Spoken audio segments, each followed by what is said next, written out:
Good morning, brother. You got the brother got the morning spirit. That's what we doing. How you doing? You want $1?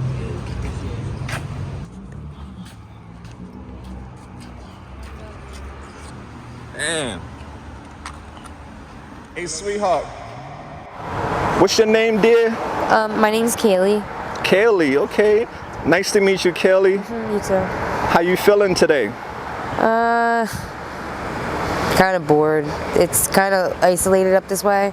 So, yeah, I get kind of bored. And today it's weird because there's not a lot of people out. And it's Friday, so there should be. So it's kind of just like, what's going on? So what's a busy day look like for you? Friday, Saturday, Sunday, Monday, which is weird, Mondays, but yeah. Okay. Yeah, I don't know, I guess busy day is just like meeting up with people that I already know, because I have a certain place that I'm listening. I don't know what word to use, but that like I guess hustle at and make my money at. So yeah, people that I know that I've been knowing for years. Your regulars? Yeah. Okay. Yeah, I'll see them. Okay. And or just I'll meet new people, but I'm really picky about it because I almost got killed 2 years ago, and I was being anxious. I didn't have much discipline, and I got in a car that a guy was raping a bunch of girls, and I was one of them. And the first thing I said was, finally a normal person, and he laughed. So now even if I really need it, I'll get out if I get that gut feeling. Yeah, you got PTSD. How did you get away from that crazy guy? Well, he got off me and asked if I want to get on top and if I'd stop giving him problems, and I was like, sure. And he saw my hand reach for the handle, and he looked at the handle, then he looked at me, and he just grabbed me and started choking me. Damn. And he was keeping the door from opening, so I clicked it one more time. I was on the swim team for 6 years, and I kicked it open while I was, getting the door. And I fell out, purposely, no clothes on, nothing, no shoes. But I did reach back in and grab my bag, but I ran down the street with no shirt. Damn, that's terrifying. Yeah. As soon as I get the feeling, it's out. Got you. So, well, I'm sorry that happened to you. I'm glad you made it out, because so many of our other sisters didn't. They don't. Right. Yeah, I'll walk, and I don't really go down Kaye, but sometimes I will to buy stuff, and I'll walk past all those abandoned stores, and I'll think, maybe, what if there's a girl in there right now that's chained up to something, because there are so many girls that are missing. Facts, agree. So how old are you, Kaye? I'm 30. Where are you from originally? Originally I'm from outside of Reading, so it's kind of far, but I've been in Philly since I was a little over 18, so almost 19. And now you're in Kensington. How long have you been down here now? Well, I want to say I lived in Philly for almost 6 years before I ever went to Kensington, because I was clean, off dope, and I was doing good, and I moved here for kind of probation reasons, because where I'm from, it's it's not Philly, so they'll lock you up for anything, and I know in Philly they won't. So yeah, I was doing really good. I was working, and I mean, I knew what Kensington was, and I wasn't scared the first time I came here. I more or less felt, oh wow, I'm around people that are like me. However, I'm not really around people that are like me, because a lot of people have no depth to them other than getting high and getting a $5 bag of dope or crack, and I would say there's a lot more to me than that. So, but as far as getting high and knowing what it feels like to be desperate and hopeless and doing literally anything to committing crimes, that's to get money for drugs. So let's go in the back end a little bit. Who introduced you to drugs? Well, I started smoking weed and drinking when I was like 12 with like my friends and my brother's friends and stuff. So, yeah, just friends. So were you like, was it like a peer pressure thing, or were you trying to fit in? I wanted to do it because I knew it looked fun. And alcoholism and addiction runs in my family. Who else struggled with addiction in your family? My parents. They both died. My dad, he passed when I was 8 of heroin overdose, and my mom, she died 2 weeks before I turned 15. We picked her up from jail and she died like 3 days later.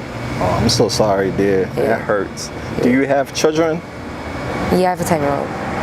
Where is she current? Where is it, a boy or a girl? It's a girl. I had her while I was incarcerated when I was 21. However, my grandparents and me picked out like an adopted family when I was 4 months pregnant. So I was smoking wet.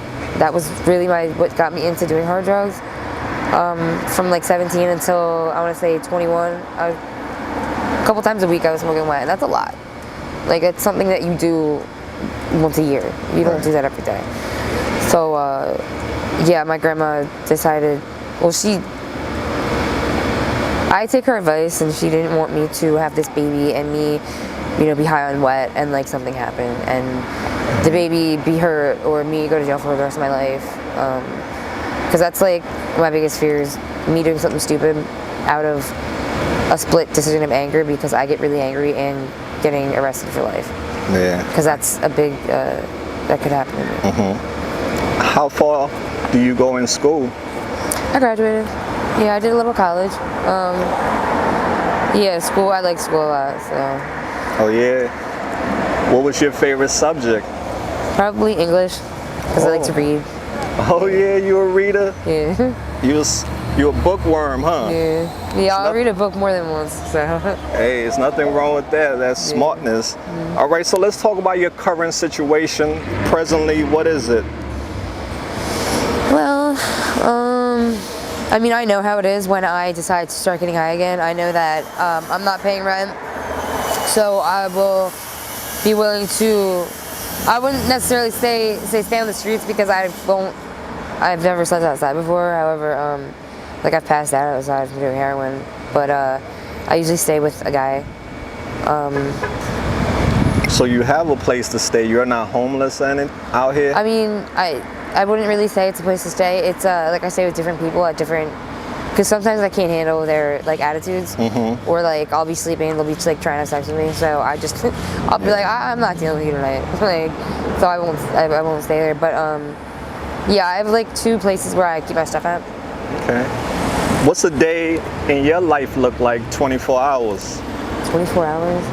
Sometimes I'm awake for 24 hours. I haven't slept in a few days either. No more than like 2 hours. So, but it is.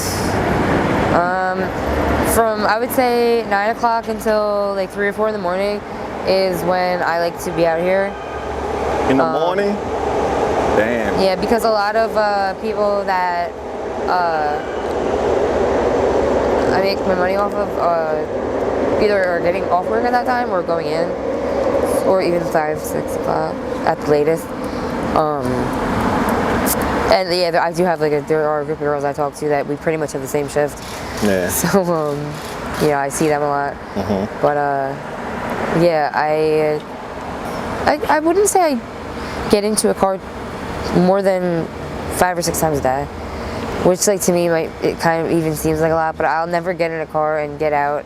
I'll never get out of a car and get right back on the corner, because that I need to take a breather. I need to, you know, either go eat, go get high, whatever. I don't get high on my dates, which really doesn't bother me, because I don't want to be like acting all weird and them being like annoyed with me or anything, because nobody wants a girl that's like gonna fall asleep while she's like giving a blowjob. Yeah, I know I want to get better though. Like, I don't want to get killed, because that's the only thing that's gonna happen out here, is I'll get in the wrong car and I'll get killed. I'm glad or kidnapped. You have that fear, because it happens often out here. You're just blessed, you know, and I pray you stay blessed. Yeah. How do you stay safe out here? I don't, because I'm scared to carry weapons, because I'm scared they'll get used on me. Because I wouldn't consider myself like stronger than the average person. I have like really bad anxiety, so like my fear is that they'll be like, fucking give me that and just take, if I have like a knife or something. So I don't really like to, I'll have mace every once in a while, but I've never had to use it. The situation's never gotten that far where I couldn't just say, hey, can we just talk about this for a second? Or where I didn't take advantage of the situation and say, I don't like the way you're talking to me and I'm leaving. Right. Or say in the least harmful way possible. So, because sometimes crazy people get mad, especially the crazy people that don't know that they're crazy. And when you're at the sake of like a psychopath, it's really scary. And my only advice is just, even if you really need the money, you might be dope sick, just get out of the situation, because your life is not worth a little bit of money. Right. And it's probably going to be less than $50 anyway, so it's not worth it. That sickness will make people, desperate times call for desperate measures. I would say mostly like maintaining, like,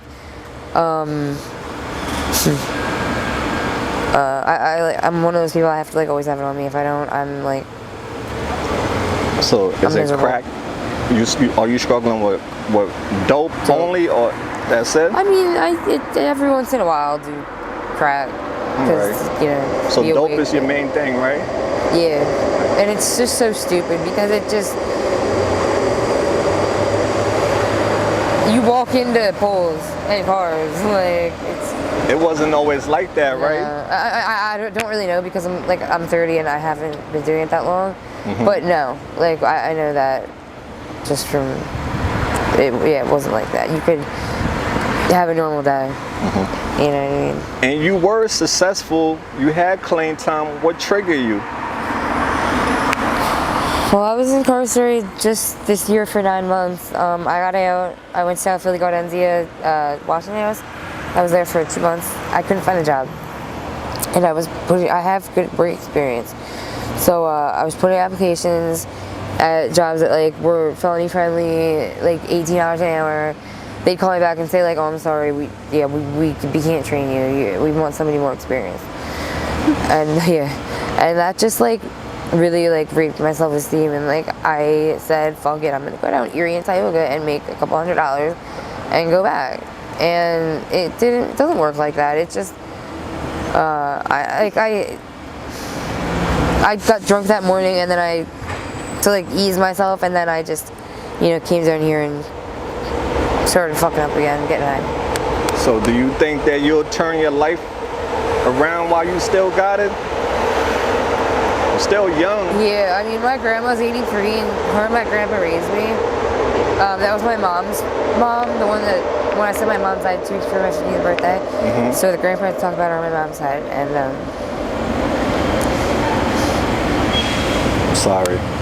I just I don't want them to pass without me doing good. Right. For at least. So what do you think you need to help you stay on the right path? What worked for you? What maintenance were you on before? I mean, I was on Suboxone, which I don't know. I think it took my anxiety away, because that's a really big problem for me. But I think like there's so much help out here that we don't know about. Like I've never been in a homeless shelter, but I know they give you like a free house. Like I don't know if that would be good or bad for me, because I've never had anything for free except for when I was just at the Washington House. I've never lived anywhere for free. I've been to recovery houses where I've paid like $150 a month for my freedom. Yeah. But I think technically that's what I do need, though, is my freedom, because I can't go straight from jail to a halfway house and have a metal detector beeping as I walk in the door, and that's technically my freedom. So I guess I need that. I paid like $3,000 to get into an apartment in Frankfurt, where it's in a shitty neighborhood, and like so I don't know. I think I would need help with that, like, because my grandparents help me with my rent, and that I don't like that.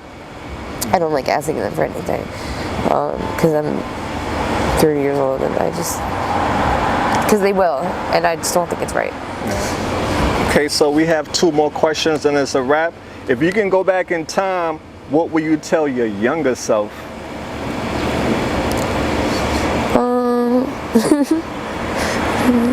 I don't know, because when I was younger, I knew it was wrong, and I still wanted to do it. I knew it was going to be miserable, and I still wanted to do it. So I really don't know. I don't think there's anything I could have told my younger self, because at that age I was interested in the adult industry and whatever you want to call it, the underworld. I've always liked it, so I don't think I could. What's your zodiac sign? Aquarius. Aquarius, shout out to the Aquarius, Yeah. show your sign some love. So this one is to take us home. What would you like the world to know about you? I don't know, that I'm a caring person. I mean, that I would technically do anything for anybody, and I don't expect anything back ever. So like because I'll offer things, and if I offer it to you, I really don't want it back. However, people take advantage of, your kindness. But I also don't have a problem saying, I think you're taking advantage of. So, whether that works out or not, sometimes it does, sometimes it doesn't. But yeah, I can just give people a million chances, and That's great. All right. Well, thank you so much, Kaye. You're part of the AML family now. If people want to reach out to you to send you words of encouragement, do you have an email? Yeah, actually, it's Kaylee Gilbert. It's spelled KALI GILBERT 4656 at Gmail. Okay. Do you check that email often? Because people will write you. I mean, that's like my new permanent email for the past few years. So like I will be, but I haven't checked in a couple months. But I will.